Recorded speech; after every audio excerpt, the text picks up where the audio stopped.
अस्सलाम वालेकुम दोस्तों मैं आज आपको बताऊंगा कि आप काइन मास्टर में किसी भी जो वीडियो है उसका ओरिजिनल साउंड को कैसे म्यूट कर सकते हैं।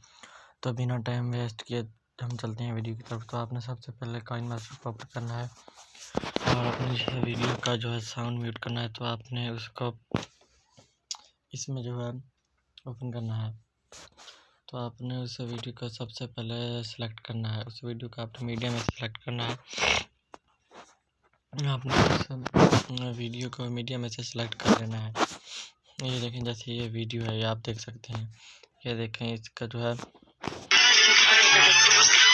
तो आपने इसको जो है इसके ओरिजिनल साउंड कैसे म्यूट करना। तो आपने इस वीडियो के जो आइकन इस पर क्लिक करना है। यहाँ पर आपको एक वॉल्यूम का बटन नज़र आ रहा है, तो आपने इस पर क्लिक करना है और यहाँ पर ये आपको ऑप्शन नज़र आ रहा है, तो आपने इसको 0 पर कर देना है।